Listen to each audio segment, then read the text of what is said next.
Hello twelfth Bihar board के students. अगर आप 2027 में परीक्षा देने वाले हैं तो ये वीडियो आपके लिए है। तो जैसा कि आपको मालूम है कि हम लोग एक सीरीज लेके चल रहे हैं स्टोरी ऑफ इंग्लिश, है ना, स्टोरी ऑफ इंग्लिश की, जिसमें हम लोग सारे चैप्टर्स का पार्ट बाय पार्ट ऑब्जेक्टिव्स कर रहे हैं। जैसे फर्स्ट पार्ट में हमने यह सीरीज चला रहे हैं जिसमें हमने पार्ट 1 में लेसन फर्स्ट, सेकंड और थर्ड का ऑब्जेक्टिव्स किया था। सेकंड पार्ट में लेसन फोर्थ और फिफ्थ का किया, और आज आपके सामने मैं हाजिर हूँ part number third story of English के ऑब्जेक्टिव्स का लेकर, जिसमें लोग चर्चा करेंगे लेसन 6 और 7 के मोस्ट इंपॉर्टेंट ऑब्जेक्टिव्स का। तो बिल्कुल आप सही वीडियो देख रहे हैं। अगर आपको अपने एग्जाम में ऑब्जेक्टिव्स में 50 आउट ऑफ 50 स्कोर करना है तो इस वीडियो को जरूर देखिए, क्योंकि ये कहीं ना कहीं से आपके स्कोर में कुछ न कुछ तो नंबर 100% इंक्रीज करेगा। और ऐसे सीरीज को देखने के लिए आप जुड़े रहिए हमारे चैनल के साथ। तो चलिए बढ़ते हैं। आज का जो पहला सवाल है, देखिए क्या, story of English lesson 6 and 7, है ना। 6 और 7 से हम लोग आज बात करेंगे ऑब्जेक्टिव्स की, एमसीक्यू की, और ये मेनली उनके लिए है जो 2027 में अपियर होने वाले हैं ट्वेल्थ बिहार बोर्ड के एग्जाम में। देखिए फर्स्ट क्वेश्चन क्या है, the Anglo Indian community of India uses blank as a mother tongue. आपको बताना है कि जो एंग्लो इंडियन कम्युनिटी के लोग हैं इंडिया में, है ना, वो कौन सी भाषा का यूज करते हैं मदर टंग के रूप में। देखिए क्वेश्चन बड़ा ही अच्छा क्वेश्चन है और बहुत सारे बच्चे इसमें कंफ्यूज हो जाते हैं। क्या, देखिए कंफ्यूजन का होता है उसको समझिए ताकि आप लोग गलती ना करें। Anglo Indian community of India, पहले देखा इंडिया वर्ड आ गया, दूसरा क्या आ गया, मदर टंग। तो सब सोचते हैं कि इंडिया में तो मदर टंग हिंदी, और फर्स्ट से इसका आंसर हिंदी कर देते हैं कमेंट। तो याद रखिए आप क्या पूछ रहा है कि जो इंडिया में रहने वाले एंग्लो इंडियन कम्युनिटी कम्युनिटी समुदाय के लोग हैं उनका मदर टंग क्या है। तो आंसर जिनको आता है वो कमेंट कीजिए, या फिर आप पेन पेपर लेकर बैठे हैं प्रैक्टिस कर रहे हैं तो प्रैक्टिस करिए, आंसर्स को मैच कर लीजिए। तो इसका आंसर है इंग्लिश। तो फर्स्ट का आंसर क्या है, इंग्लिश, यानी कि जो एंग्लो इंडियन कम्युनिटी के लोग हैं, समुदाय के लोग हैं, उनका मदर टंग क्या है, इंग्लिश है। बढ़ते हैं सेकंड क्वेश्चन की तरफ। Second language is also known as, मतलब सेकंड लैंग्वेज को हम लोग और क्या कहते हैं, मदर टंग कहते हैं, ऑफिशियल लैंग्वेज कहते हैं, फॉरेन लैंग्वेज, या फिर फर्स्ट लैंग्वेज। तो आपको बताना है कि जो अपना सेकंड लैंग्वेज है ना, सेकंड लैंग्वेज का और क्या क्या नाम हो सकता है, और क्या नाम है, मदर टंग है कि ऑफिशियल है कि फॉरेन है कि फर्स्ट लैंग्वेज है। तो इसका जो सही आंसर है, सेकंड लैंग्वेज को हम लोग known as official language, second language को ऑफिशियल लैंग्वेज भी कहा जाता है।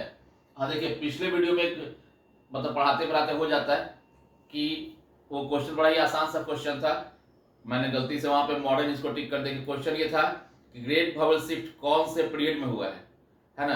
हालांकि मैंने वहां पर तुरंत नीचे कमेंट सेक्शन में उसको मेंशन कर दिया है, फिर बहुत सारे बच्चे नहीं कमेंट सेक्शन को देखते होंगे, तो मैं फिर से क्लियर कर देता हूं कि ग्रेट वोवेल शिफ्ट ये जो इवेंट है, ये जो घटना है, ये मिडिल इंग्लिश के टाइम पे हुआ था। क्यों, क्योंकि आप सब जानते हैं कि 1400 टू 1400 से 1500 में हुआ था, और 1400 से 1500 में कौन सा पीरियड था, मिडिल इंग्लिश का पीरियड था। तो वहां पे आप थोड़ा सा ध्यान देके इसको कर लेंगे करेक्शन। तो क्लियर होगा, सेकंड लैंग्वेज को हम लोग क्या कहते हैं, ऑफिशियल लैंग्वेज भी कहते हैं। A language can be used in blank different forms.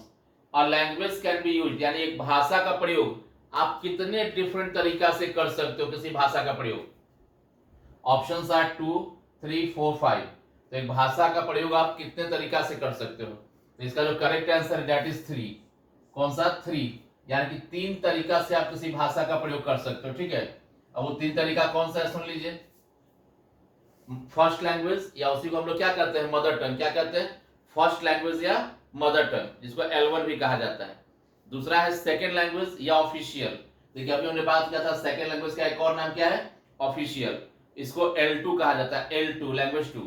और तीसरा है थर्ड लैंग्वेज या फिर फॉरेन लैंग्वेज, और इसको FL कहा जाता है।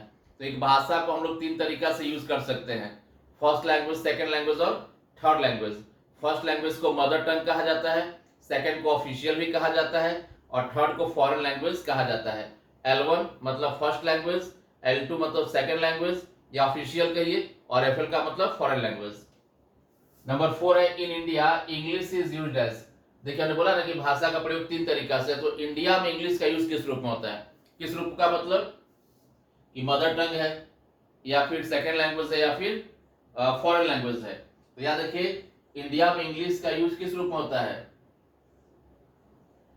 किस रूप में होता है, सेकेंड लैंग्वेज के रूप में, ऑफिशियल। हमारे देश में कामकाज की भाषा इंग्लिश है, तो याद रखना है कि इंडिया में इंग्लिश का यूज ऑफिशियल लैंग्वेज यानी कि कामकाज की भाषा के रूप में होती है। और देखिए जो भी आपको गलत होता है उसको नोट करके जरूर से लर्न कीजिए, उसको रेड से मार्क कीजिए, ताकि आप एग्जाम से पहले जब रिवीजन करें तो आप बहुत अच्छे से उन गलत हुए क्वेश्चंस के ऊपर ज्यादा अटेंशन देके आप कर पाए। नेक्स्ट है the language of cyber age. देखिए क्वेश्चन पूछा हुआ बोर्ड में, साइबर एज की भाषा, आपका जो कंप्यूटर एज है, टेक्निकल एज है, उसका भाषा क्या है? तो आप सब जानते हैं थ्रू आउट द वर्ल्ड एक ही भाषा है। जो टेक्निकल है, power house of literally activities है, लिंक लैंग्वेज है, जो कहिए सबका जवाब एक ही है, और वो जवाब है क्या? वो जवाब है इंग्लिश। क्या है जवाब? इंग्लिश। याद रखिएगा, अगर पूछे the language of cyber is तो भी English, the language of communication, international communication तो भी English, the language of international trade और कॉमर्स तो भी English, the power house of literally activity तो भी इंग्लिश। सब इंग्लिश इंग्लिश इंग्लिश इंग्लिश बस। नेक्स्ट है देखिए द मोस्ट वाइडली यूज। देखिए ये भी बड़ा सब कंफ्यूजन वाला क्वेश्चन है। Most widely use language in the world, क्या पूछा है कि मोस्ट वाइडली यूज, सबसे ज्यादा बड़े स्तर पर प्रयोग होने वाला भाषा पूरी दुनिया में कौन सा है? तो कौन सा है वो? आंसर है इंग्लिश। याद रखिएगा, है ना। ये मैंड्रीन चाइनीज क्या है? इसका नेटिव स्पीकर ज्यादा है, ठीक है। तो क्या क्वेश्चन है कि the most widely use language, मतलब देखो वाइडली ना, बड़े पैमाने पर, बड़े स्तर पे, तो कौन सी भाषा है जो पूरी दुनिया में आज के डेट में सबसे ज्यादा प्रयोग में आती है? लोग आम बोलचाल की भाषा में, कामकाज के लिए, कम्युनिकेशंस के लिए इसका यूज करते हैं, दैट इज इंग्लिश। नेक्स्ट है blank language has the maximum number of native speaker. देखिए यहाँ पे आ गया ना नेटिव स्पीकर। नेटिव मतलब क्या? मातृभाषा के रूप में। कौन सी भाषा का सबसे ज्यादा स्पीकर है एज अ नेटिव यानी कि मातृभाषा के रूप में? तो the correct answer is Mandarin Chinese. याद रखिएगा मैंडरिन चाइनीज। कई बार ऑप्शन में खाली चाइनीज दे देता है, कभी कभी मैंडरिन चाइनीज, तो बोथ आर सेम, ध्यान रखिएगा। नेक्स्ट है नंबर 7, सॉरी मैंडरिन चाइनीज है ना। ये तो 7 क्वेश्चन था, 6 का आंसर था इंग्लिश और 7 का आंसर क्या है? Mandarin Chinese. नंबर 8 है gap is a window to the world, मतलब कौन सी भाषा को? चाइनीज, इंग्लिश, हिंदी और लैटिन, तो कौन सी भाषा को हम लोग विंडो टू द वर्ल्ड कहते हैं? दुनिया के लिए खिड़की। देखिए खिड़की का क्या काम है? कहीं भी खोल के झांक तक कर लेना। तो इंग्लिश वो भाषा है जिसके सहारे आप दुनिया में कहीं भी जा सकते हो, है ना। तो जेब में पैसा और मुंह में इंग्लिश, फिर आपको किसी का सपोर्ट नहीं चाहिए। तो यानी क्या रखिए, ये क्वेश्चन भी अच्छा क्वेश्चन, इंपॉर्टेंट क्वेश्चन है। नंबर 8 क्वेश्चन कि English is a window to the world, English दुनिया के लिए विंडो है, मतलब ये सपोर्टिव लैंग्वेज, आप कहीं भी जाओ आप इंग्लिश के सहारे अपना बेड़ा पार कर सकते हो, है ना। तो क्वेश्चन टोटल कितना हो गया? 8 हो गया। बढ़ते अपने next question, that is question number 9।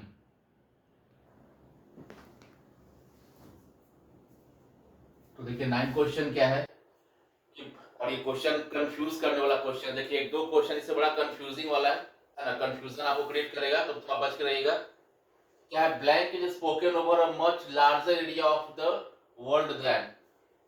क्या है? खाली स्थान जो भाषा है स्पोकन बोली जाती है over a much large area, काफी ज्यादा क्षेत्र में, ऑफ द वर्ल्ड दुनिया के, देन किससे? इंग्लिश बोली जाती है चाइनीज की तुलना में ज्यादा, या चाइनीज इंग्लिश की तुलना में ज्यादा, या फिर लैटिन और इंग्लिश। तो देखिए लैटिन में तो ऐसी ऑप्शन खत्म हो चुकी, लैटिन तो अब काम खत्म है इसका, अब तो इंटरनेशनल भाषा इंग्लिश है, लैटिन थोड़ी कोई बोलता है अब बच गया आंसर, इसी में कंफ्यूजन है। तो याद रखिए, देखिए पूछ रहा है क्या? Over larger area of the world, पूरे वर्ल्ड का बात हो रहा है, ठीक है, एरिया का बात, इन के नेटिव रूप में बोला कौन ज्यादा भाषा पूरी दुनिया में ज्यादा? तो सही बात क्या है? इंग्लिश है। तो इसका आंसर क्या होगा?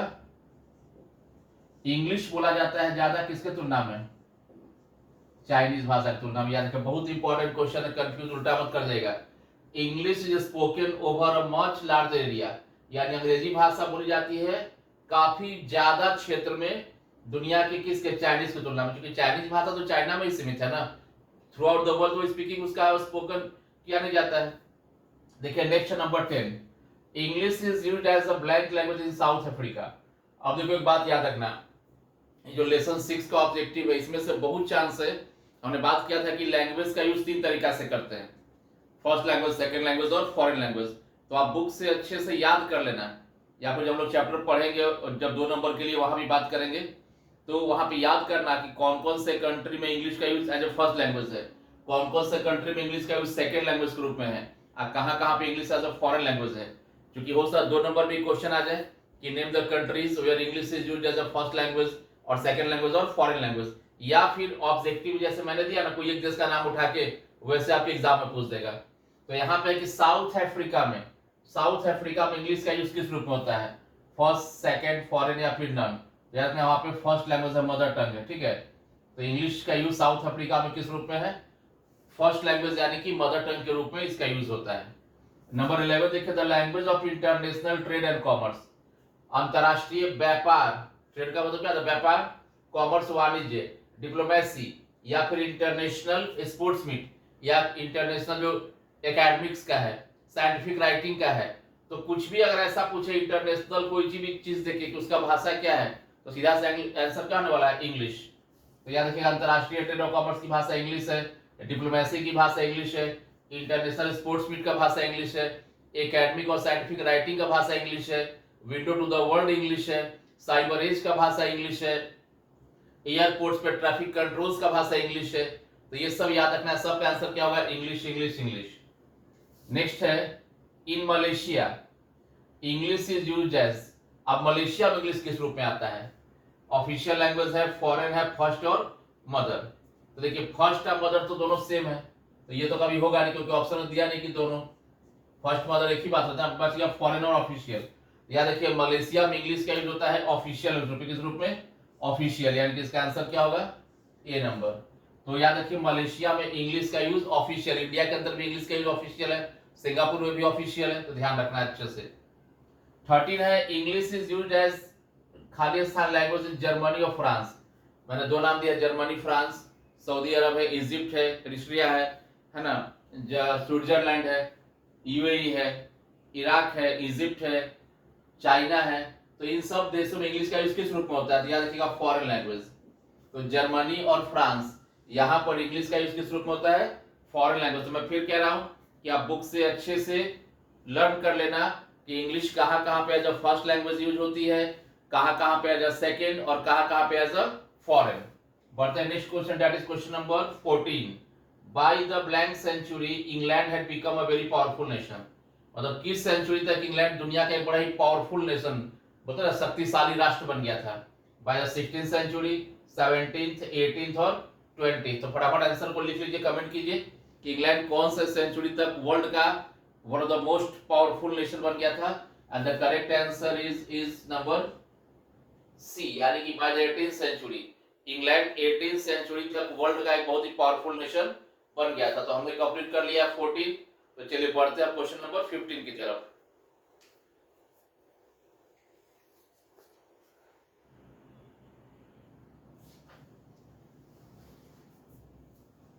तो देखिए क्वेश्चन नंबर 15 क्या है कि आरपी स्टैंड्स फॉर, है ना, क्या है, आरपी स्टैंड्स फॉर। ये क्वेश्चन देखिए बोर्ड ने पूछा हुआ है।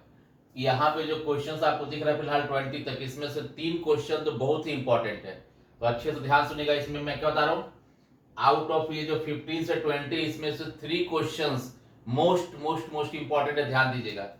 पहला वाला ही जो आपका है 15 नंबर, ये बहुत इंपॉर्टेंट देखिए, आरपी स्टैंड्स फॉर, यानी आरपी स्टैंड फॉर क्या, कि आरपी का फुल फॉर्म क्या है। ऑप्शन है reverse period, received pronunciation, reciprocal period और नन। तो आरपी जो है, आरपी स्टैंड्स फॉर क्या है, सही ऑप्शन रिसीव्ड प्रोनाउंसिएशन, याद रखिएगा। क्या इसका आंसर, आरपी का मतलब है रिसीव्ड प्रोनाउंसिएशन, याद रखना आरपी का मतलब रिसीव्ड प्रोनाउंसिएशन। नंबर 16 है, English developed from the speech of Anglo Saxon into a single standard. जो इंग्लिश सब आप जानते हैं कि जो इंग्लिश हम लोग आज बोल रहे हैं वो एंग्लो सैक्सन्स जर्मनी ट्राइब की भाषा से आए। तो बोला कि जो इंग्लिश डेवलप हुआ है, विकसित हुआ है किससे, स्पीच ऑफ एंग्लो सैक्सन, वो एक सिंगल स्टैंडर्ड रूप में उसको किस नाम से जानते हैं, American English, Queen's English, RP British English. तो इसका सही आंसर है अमेरिकन, क्वींस, आरपी ब्रिटिश। बोलिए कब जल्दी क्या है, correct answer is this one. तो ये क्वेश्चन बड़ा इंपॉर्टेंट है, ये क्वेश्चन बड़ा इंपॉर्टेंट है। और ये क्वेश्चन मैंने बात किया था कि 3 क्वेश्चन बड़े ही इंपॉर्टेंट क्वेश्चन है, दैट इज 15, 16 एंड 18। तो इन तीनों को बहुत ध्यान से समझ लेना है, रट लेना है, जो करना है एग्जाम में बनाना है बस। बढ़ते हैं नेक्स्ट क्वेश्चन।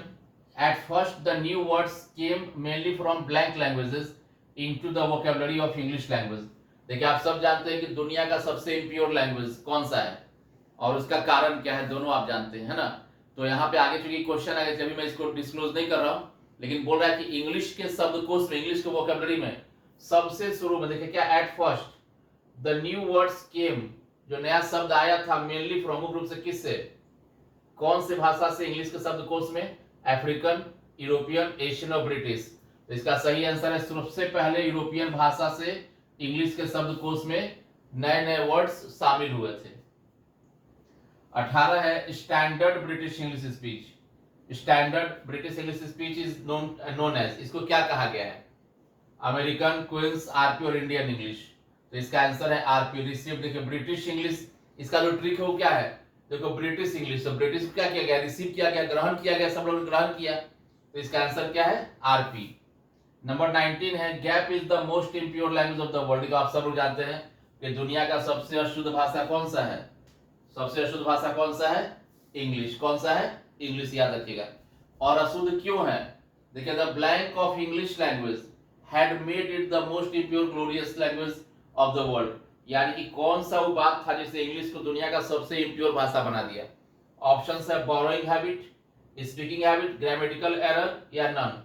तो आप सब जानते हैं क्या होगा इसका, बोरोइंग हैबिट। इंग्लिश को आदत, मतलब इंग्लिश ने क्या किया, जहां जहां ब्रिटिश कॉलोनीज बनी, जहां जहां ब्रिटिश गए, वहां पर लोगों ने क्या किया, वहां से लैंग्वेजेस को एडॉप्ट करना शुरू किया, और इसी कारण दुनिया का सबसे इम्प्योर भाषा इंग्लिश बन गया। तो याद रखिएगा कि borrowing nature of English, English का जो बोरोइंग नेचर था, बोरोइंग हैबिट था, इसी ने इंग्लिश भाषा को दुनिया का सबसे इम्प्योर भाषा बना दिया।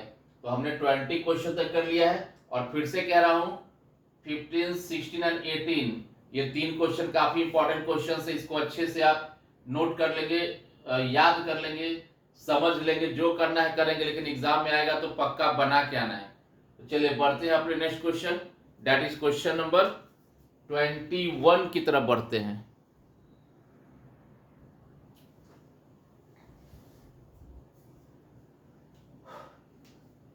तो देखिए क्वेश्चन नंबर 21 क्या है, today English like, today blank English है ना, कौन सा इंग्लिश है जो कि किसके, ब्रिटिश इंग्लिश की तरह रिकॉग्नाइज, यानी कि जाना जाता है जो वर्ल्ड लैंग्वेज।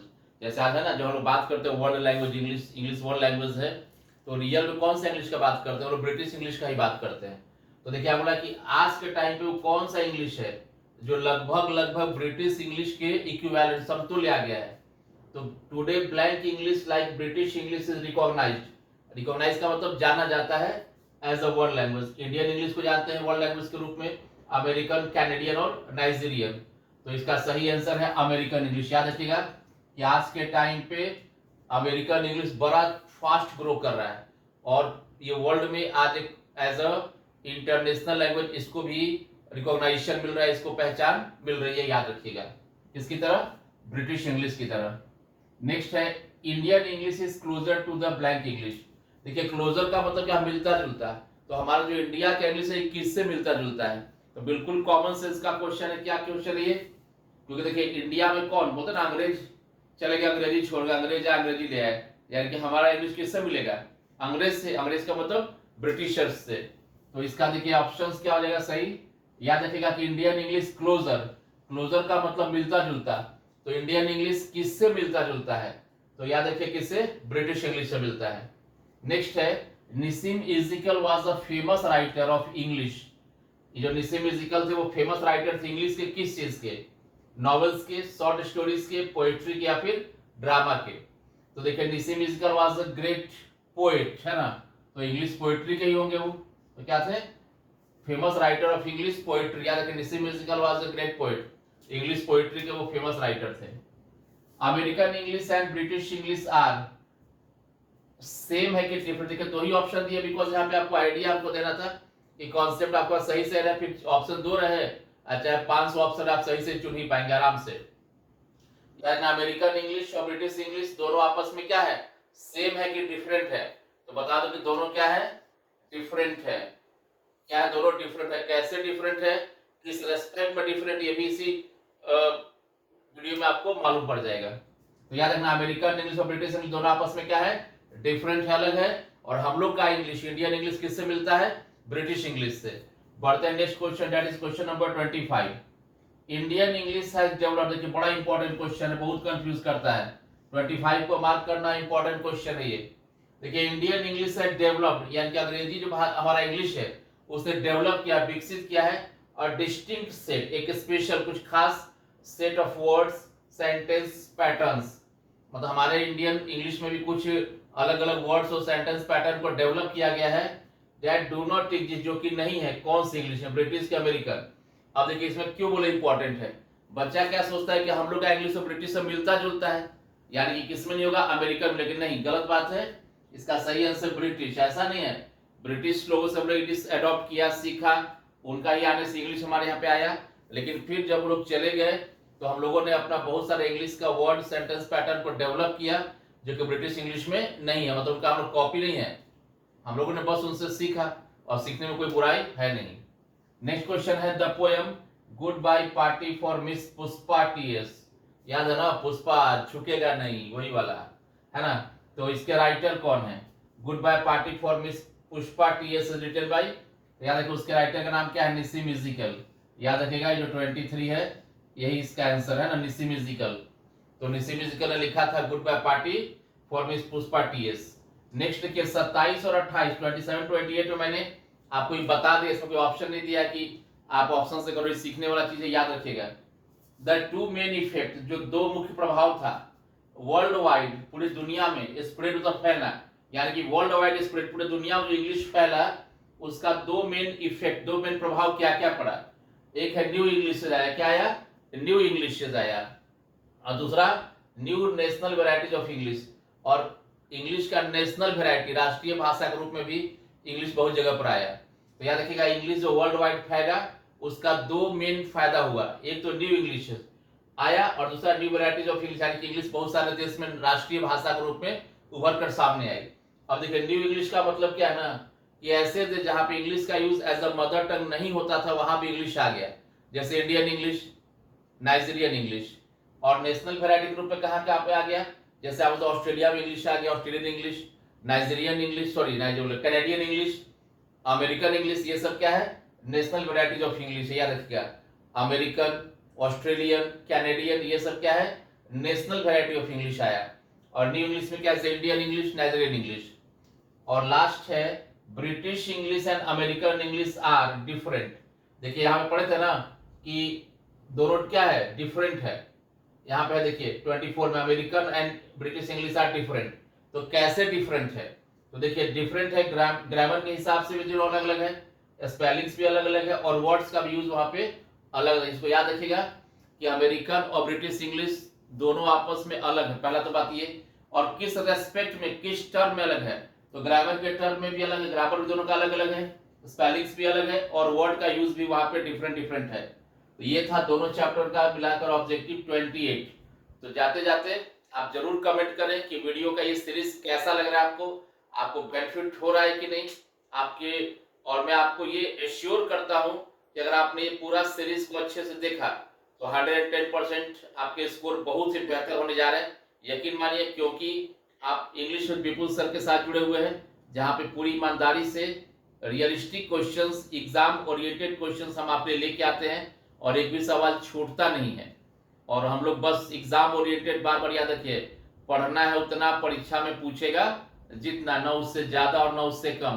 तो ज्यादा काबिल मत बनिएगा, है ना। मेरा सजेशन रहेगा मेरे प्यारे बच्चों, एकदम एग्जाम ओरिएंटेड बन के पढ़िए, क्योंकि आपके पास स्ट्रैटेजी का होना बहुत इंपॉर्टेंट है। अगर आपके पास एक स्ट्रैटेजी नहीं होगी, आप प्लानिंग से नहीं पढ़ाई करेंगे, तो आपको बहुत परेशानी होगी।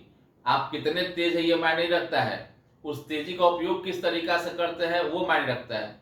तो आई होप कि आपको वीडियो पसंद आया होगा, लाइक कर दीजिए, और अगर नए हैं तो सब्सक्राइब कर दीजिएगा, ताकि आने वाला सीरीज, आने वाले नए लेटेस्ट अपडेट्स, वो सारी चीजें आपको मिलती रहे टाइम टू टाइम, और आप कोई भी इंपॉर्टेंट वीडियो को मिस न करें। तो मिलते हैं नेक्स्ट पार्ट में, जहाँ पे हम लोग लेसन 8 और लेसन 9, क्योंकि यहाँ पे 6 7 हो चुका है, तो 8 और 9 का वीडियोस MCQ लेकर आएंगे। तब तक पीछे के सारे सीरीज को आप कंप्लीट कीजिए। Thanks, take care, bye.